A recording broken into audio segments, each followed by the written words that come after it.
this is part of its bottom. It's kind of bright. Yeah, it is.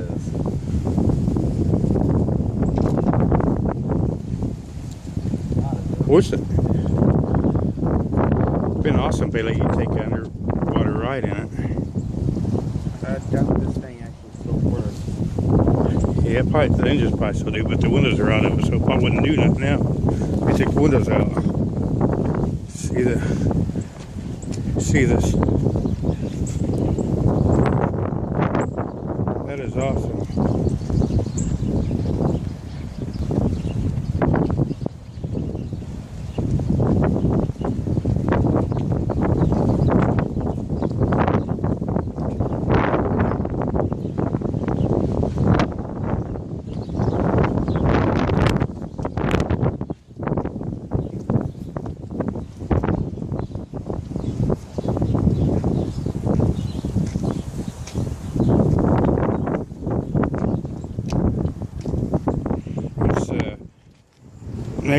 Navy's first pickup submarine, and learn how Eddie men used their expertise, humor, and sheer ingenuity to carve out a rough and adventurous life during Cold War events and scientific missions, some of which are still classified to this day.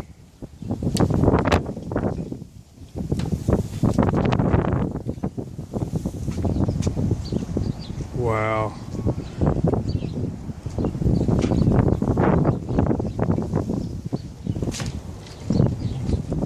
Get a closer picture.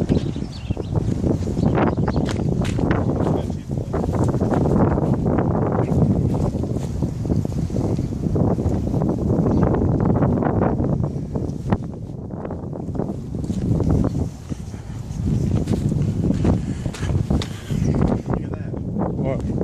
They have a little port on the side that people can go in. See it? See it? What's that in Where there's manholes? Or holes? there? No, I don't know what those are. Look, where the ladder is on the side. That's how you get up and down off of it. Yeah.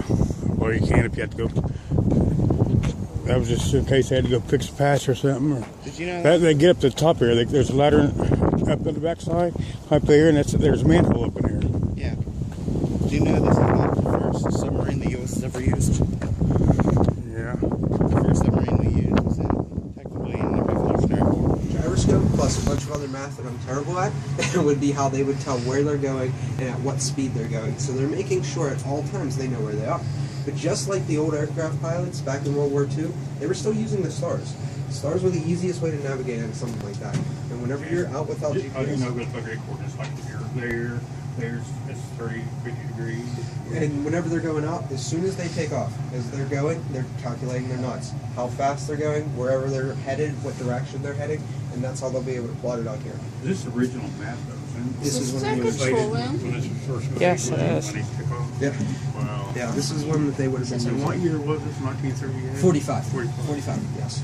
So then we have other controls over here. If you've ever seen any of the submarine movies, Yeah. typically you see one of those wheels. That's what is known as like the down bubble, up bubble. So as soon as they're going to submerge, you start tilting that wheel, and that'll be in charge of a lot of the submerging parts with the How do you outer. know what you're doing if you can't see outside? Well, as soon as they start to go under, like I told over here, is whenever they're going to start calculating everything. So as soon as you go under and you know your position already, you're doing math with the gyroscope that they have on here, and you're plotting how fast you're going and what direction you're going, and as soon as you surface, you should know exactly where you are on here. These guys were very well trained with how they were going and what they were doing underneath the water, and these older ones, they couldn't travel that fast underwater. Typically, your speed under the water in this would be about 5 miles per hour. So you're really not going too far, and if one of these went under and submerged for its maximum amount of time, it would only be able to travel 20 miles underneath the water before it had to resurface. So it's not going all that far. Usually when these things went underneath the water, it was only to go under for surveillance or to get out of danger. You're not going under there just to go under. Now the newer ones, once they go out, they stay under.